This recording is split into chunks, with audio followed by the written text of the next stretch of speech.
Penguin Random House Audio presenta Jonathan Strange y el señor Norrell, de Susana Clark. Narrado por Íñigo Álvarez de Lara. A la memoria de mi hermano. Paul Frederick Gunn Clark, 1961-2000.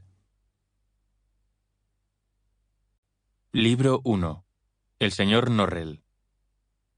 Rara vez hablaba de magia, y cuando lo hacía era como una lección de historia, y nadie lo soportaba. 1.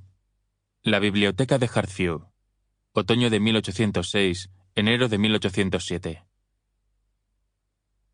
Hace años había en la ciudad de York una sociedad de magos. Los socios se reunían el tercer miércoles del mes y se leían unos a otros largos y aburridos trabajos sobre la historia de la magia en Inglaterra. Eran caballeros magos, lo que significa que a nadie habían causado mal con la magia, como tampoco bien.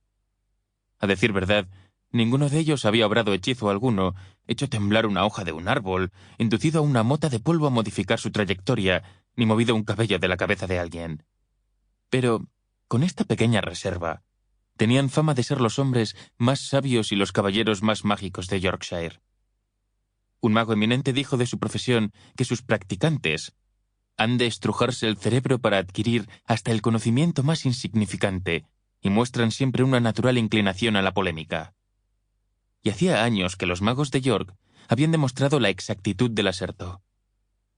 En el otoño de 1806, se unió a ellos un caballero llamado John Segundus. En la primera reunión de la sociedad a la que asistía, el señor Segundus se levantó para hacer uso de la palabra.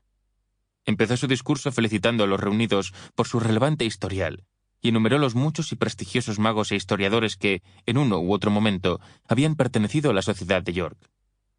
Insinuó que el conocimiento de la existencia de tal sociedad había influido no poco en su decisión de ir a York. Recordó a su auditorio que los magos del norte siempre habían sido más respetados que los del sur. Dijo también que había estudiado magia durante muchos años y conocía la historia de todos los grandes hechiceros de épocas pretéritas.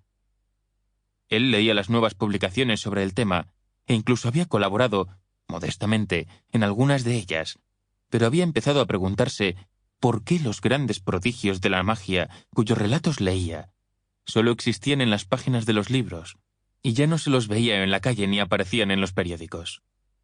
Deseaba saber por qué los magos modernos no eran capaces de practicar la magia que describían.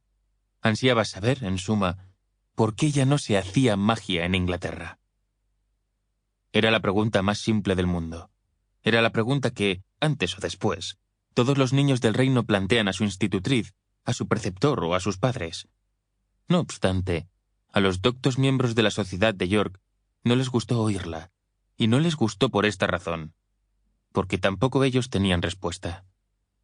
El presidente, el doctor Foxcastle, le contestó a John Segundus que su planteamiento no era el correcto.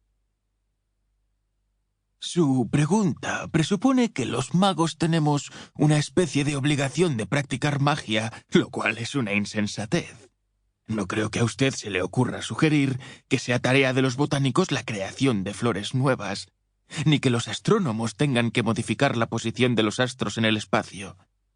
Los magos, señor Segundus, estudian la magia que se practicaba en el pasado. ¿Por qué se habría de esperar de ellos algo más? Un anciano socio de ojos azul apagado y traje de color apagado, llamado Hart o Hunt, el señor Segundus no oyó bien el nombre, apuntó, con voz apagada, que no importaba en absoluto si alguien esperaba tal cosa o no. Un caballero no practicaba la magia.